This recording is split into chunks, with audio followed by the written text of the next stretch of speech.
Hello everyone, welcome back on my YouTube channel be prepare. तो जैसा कि आपको पता है, हम अपना चैप्टर 4 कंप्लीट कर चुके हैं। हमने अपनी स्टार्टिंग की थी कोल्ड वॉर से जो 2 पावर बनी थी उनका सेकंड चैप्टर में 1 पावर का एंड हो जाता है। एंड थर्ड चैप्टर अबाउट जो दूसरी पावर बची है वो यूएसए को लेकर थी कि कैसे इसने पूरे वर्ल्ड को कंट्रोल किया हुआ है। एंड उसके बाद फिर कुछ हम अल्टरनेटिव सेंटर भी पढ़ते हैं अपने 4th चैप्टर में कि कैसे ईयू ने यूरोप में डेवलपमेंट किया और जो साउथ ईस्ट एशियन कंट्रीज थी उन्होंने कैसा अपना डेवलपमेंट किया और चाइना कैसे इतनी जल्दी ग्रो कर रहा है। ये सारी चीज़ें हमने पढ़ ली थी। तो अब हमारा जो ध्यान है वो जाएगा जो साउथ एशिया की कंट्री है उन पर हम अपना फोकस करेंगे इस चैप्टर में कि जो साउथ एशिया की जितनी भी कंट्री बसती हैं वो साउथ एशिया कंट्री बसती है। तो इस चैप्टर में हम इन्हीं के बारे में पढ़ेंगे। तो आई होप आपको मेरे चैप्टर समझ आ रहे हों। अगर आपको मेरे चैप्टर समझ आते हैं या फिर आपको कोई प्रॉब्लम लगती है तो आप मुझे कमेंट सेक्शन में बता सकते हैं। तो चलिए हम आज का अपना चैप्टर स्टार्ट करते हैं। सबसे पहले हम एक अपने चैप्टर का ओवरव्यू ले लेते हैं कि इस चैप्टर में हम क्या क्या पढ़ेंगे। तो जो इंडिया और जो पाकिस्तान है ये इन जो साउथ एशिया है, तो पहली चीज़ आती है कि जो साउथ एशिया की जो कंट्री है उनको इम्पोर्टेंस कैसे मिली। तो उनको इम्पोर्टेंस जब मिलती है, उनको अटेंशन, ग्लोबल अटेंशन जब मिलती है जब India and Pakistan nuclear power को ज्वाइन कर लेती है। क्योंकि किसी भी कंट्री के लिए न्यूक्लियर पावर बिल्डअप करना आसान नहीं होता है। तो वैसे ही जब ये इंटरनेशनल लेवल पर ये बात आती है कि इंडिया और पाकिस्तान ने भी न्यूक्लियर पावर को ज्वाइन कर लिया है, तो इसे ये एक पॉइंट बन जाता है कि इसे ग्लोबल अटेंशन मिलने लग जाती है। दोनों ही कंट्रियों के बीच काफ़ी इशू होते रहते हैं, कॉन्फ्लिक्ट होते रहते हैं कुछ इशू को लेकर, जैसे नदी के पानी को लेकर या फिर बॉर्डर को लेकर इनके बीच इशू चलते रहते हैं। एंड जो ये झगड़े हैं ये एक ऐसा एरिया है जहाँ पर जो हमारे एक्सपर्ट्स हैं उनका मानना है कि इंटरनेशनल लेवल पर ये सबसे बड़ा जो साउथ एशिया का एरिया है ये कॉन्फ्लिक्ट वाला एरिया है। और जो इनकी जो आपस की जो कॉन्फ्लिक्ट है ये कहीं ना कहीं इंटरनेशनल लेवल पर भी हमें नुकसान पहुंचा सकती हैं। तो जो साउथ, अगर हम एशिया की बात करें तो इनकी जो कंट्री हैं उनमें कॉन्फ्लिक्ट हैं, पर साथ ही इनके बीच कोऑपरेशन भी है। और जो ये कंट्रीज़ हैं इनके बीच डिफरेंसेस हैं। तो हम साउथ एशिया की हम कंट्री के बारे में सब कुछ डिटेल में पढ़ेंगे कि कैसी उनकी जियोग्राफी है, कैसे कौन सी वहाँ पर रूल चल रहा है, क्या उन्होंने डेमोक्रेटिक है या फिर रिपब्लिक है, सारी चीज़ें हम डिटेल में पढ़ेंगे। तो चलिए हम अपना चैप्टर अब स्टार्ट करते हैं। तो सबसे पहले हम जानेंगे कि जो साउथ एशिया है, साउथ एशिया क्या है।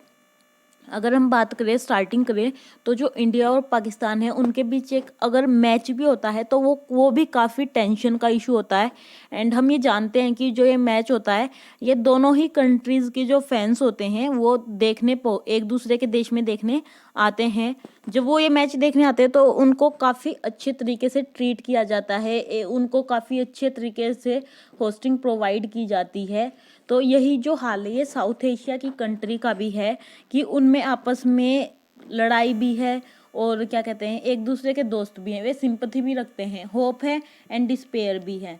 तो एंड कहीं ना कहीं उनमें शंका है तो उनमें ट्रस्ट भी बिल्डअप होता है। तो यही चीज़ें साउथ एशिया की कंट्री में है कि वे लड़ती हैं पर फिर भी वे एक साथ हैं। तो अगर हम बात करें तो जो ये साउथ एशिया, इसमें कौन कौन सी कंट्रीज़ आती हैं। तो इसमें कंट्रीज आती है बांग्लादेश, भूटान, इंडिया, मालदीव, नेपाल, पाकिस्तान, श्रीलंका। ये कंट्री साउथ एशिया कंट्रीज़ में आती हैं। इसमें हम देखते हैं कि जो साउथ एशिया की जो एक नेचुरल ब्यूटी की बात करें तो इसके नॉर्थ में हिमालय रीजन देखा जाता है।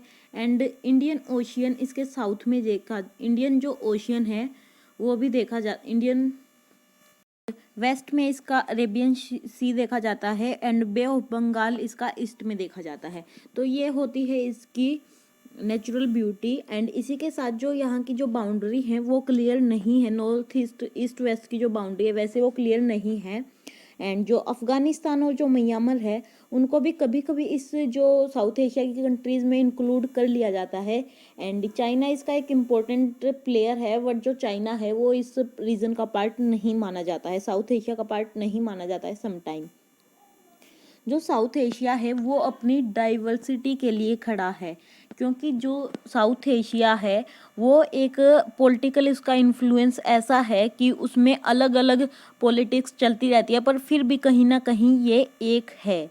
एंड जो इसका साउथ एशिया का जो पूरा इलाका है उसमें एक जैसी पॉलिटिक्स नहीं है, और जो सभी कंट्री हैं उनका अपना एक अलग अलग पॉलिटिकल सिस्टम है। जैसे कि इंडिया और जो, अगर हम इंडिया और श्रीलंका की बात करें तो ये अब तक डेमोक्रेटिक सिस्टम ही इनके पास रहा है। यानी जो इंडिया है, इंडिया का जो डेमोक्रेसी है उसका हम एक बुक है, नेक्स्ट बुक है जो पॉलिटिकल साइंस की, उसमें हम डिटेल्स में पढ़ेंगे, इंडियन डेमोक्रेसी को लेकर डिस्कस करेंगे।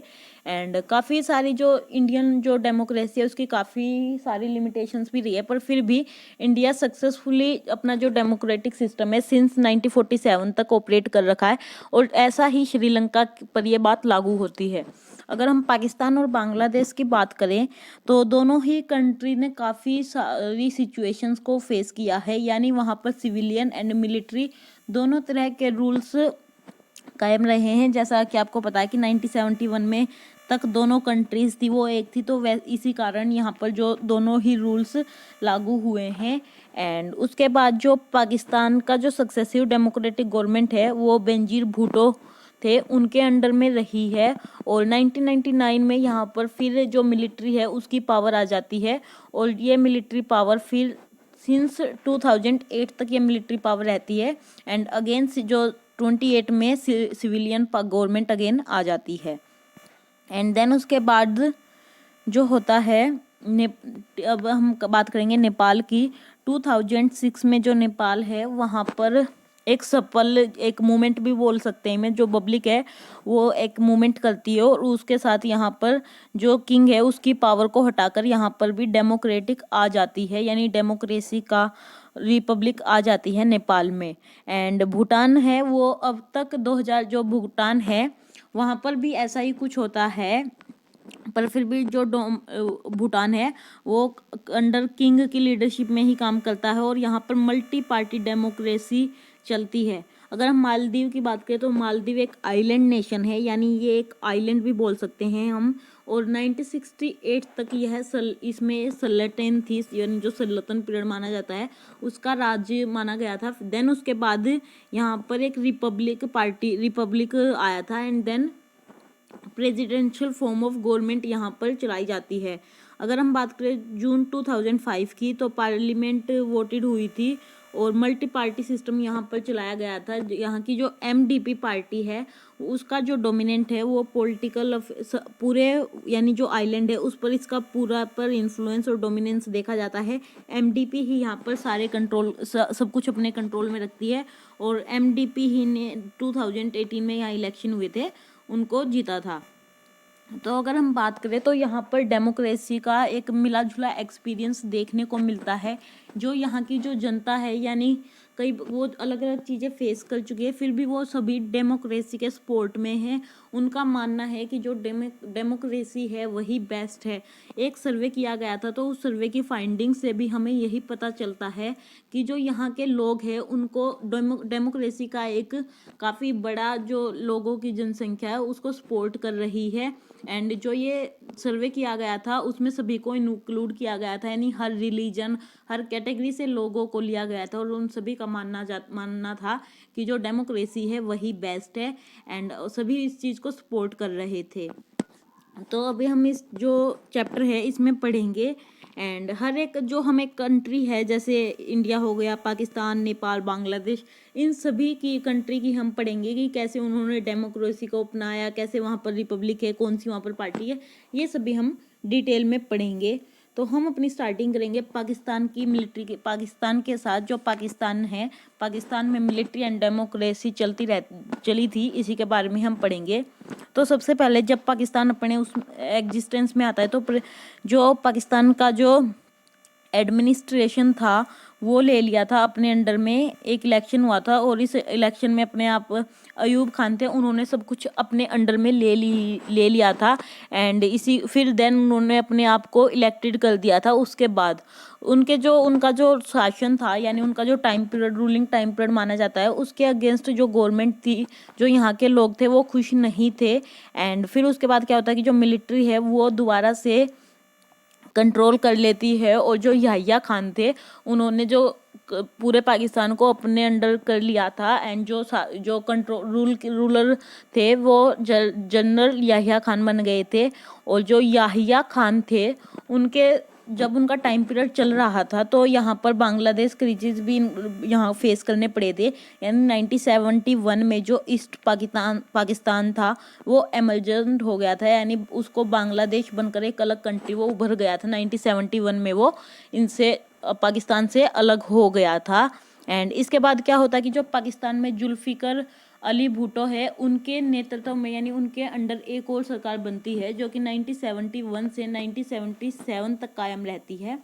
एंड फिर 1977 में जनरल जिया उल हक थे, उन्होंने इस सरकार को गिरा दिया था। यानी सबसे पहले आए थे अयूब खान, फिर उसके बाद याहिया खान आते हैं, देन उसके बाद जुल्फिकर अली भुट्टो आते हैं, एंड फिर उसके बाद जनरल जिया उल हक ने अब कमांड अपने अंडर ले ली थी। एंड होता क्या है कि जो जनरल जिया होते हैं वो काफ़ी सारे उन्होंने मूवमेंट फेस किए। 1982 में भी एक डेमोक्रेसी के लिए एक मूवमेंट चलाया गया था, एंड उनको इन्होंने फेस किया। 1988 में फिर से बेनजीर भुट्टो के अंडर में गवर्नमेंट आती है, एंड जो डेमोक्रेसी है वो गवर्नमेंट है वो डेमोक्रेटिक होती है। एंड इसके बाद से ही जो पाकिस्तान की जितनी भी जो पॉलिटिक्स, या फिर हम कह सकते हैं जो भी फिलोसफी थी, वो बेनजीर भुट्टो ने डिसाइड की। और फिर इसके बाद जो वहाँ की जो पॉलिटिशियन थी, वो इन दोनों के कंपटीशन के अराउंड ही रही। Pakistan people party and Muslim league, इन्हीं के सेंटर्ड अराउंड यहाँ की पॉलिटिक्स है घूमती रही। देन उसके बाद क्या होता है कि 1999 में ये जो सिचुएशन है ये 1999 तक रहती है। उसके बाद फिर एक बार दोबारा जो मिलिट्री है वो अगेन इंटरफेयर करती है, एंड जो जनरल परवेज़ मुशर्रफ है वो अपने आप को जो वहाँ के पीएम थे नवाज शरीफ, उनको हटा देते हैं उनके पद से, और अपने आप को वहाँ का राष्ट्रपति यानी प्रेसिडेंट डिक्लेयर करते हैं, और अपनी पार्टी को डेमोक्रेटिक दिखाने के लिए वे वहाँ पर इलेक्शन भी करते हैं कि जो मेरी पार्टी है वो इलेक्शन करवा रही है। वैसे इसका उस था नहीं। देन उसके बाद क्या होता है कि 2008 में यहाँ पर डेमोक्रेटिक इलेक्टेड लीडर्स हैं वो फिर से राज करना शुरू कर देते हैं। वैसे अब अगर हम बात करें जो पाकिस्तान है, वहाँ पर डेमोक्रेसी सक्सेस क्यों नहीं हुई, इसके लिए भी कुछ फैक्टर कंट्रीब्यूट माने जाते हैं कि कभी आर्मी आ रही है, कभी दोबारा से डेमोक्रेटिक आ रही है, कभी आर्मी। तो ऐसे में उनका मानना था कि ऐसे कौन से फैक्टर्स थे जिन्होंने इसके जहाँ पर डेमोक्रेसी को सेट नहीं होने दिया।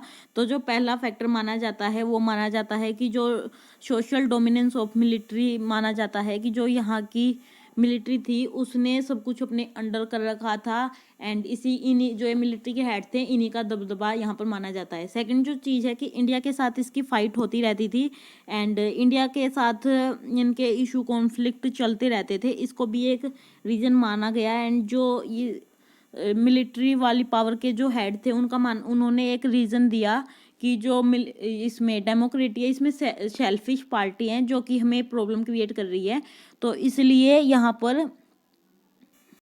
चाहोटिक डेमोक्रेसी फैली हुई है, इस कारण इसको ये रीज़न देके जस्टिफाइज किया गया। एंड जो डेमोक्रेसी है वो फुली स्ट्रांगली सक्सेसफुल नहीं हुई, एंड जो यहाँ की प्रेस है उसको काफ़ी ज़्यादा फ्रीडम दी गई है, और ह्यूमन राइट का जो मूवमेंट है वो भी यहाँ पर काफ़ी अच्छा चला हुआ है। ऐसे में कोई इंटरनेशनल सपोर्ट इसे प्रोवाइड नहीं हुआ जैसे डेमोक्रेटिक रूल है उसको दिया जाए। और साथ ही जो कुछ बड़ी कंट्रीज़ है जैसे यूएस वेस्टर्न कंट्री है, वो अपने फ़ायदे के लिए भी यहाँ पर मिलिट्री रूल को ही रखना चाहती थी, and way global Islamic terrorism के कारण भी इस चीज़ को मिलिट्री पावर में ही रखना चाहती थी। तो ऐसे ही यहाँ पर कभी मिलिट्री पावर रही और कभी डेमोक्रेटिक आई, यही चीज़ है पाकिस्तान को लेकर। हम धीरे धीरे करके सारी कंट्रीज़ के बारे में बात करेंगे, तो आज के लिए बस इतना ही। एंड अगर आपको वीडियो पसंद आई हो तो प्लीज़ चैनल को सब्सक्राइब करें एंड वीडियो को लाइक करें। नेक्स्ट वीडियो में जल्दी ही लेके आती हूँ अपने नेक्स्ट टॉपिक पर जिसकी हम स्टार्टिंग करेंगे बांग्लादेश से। तो चलिए, थैंक यू।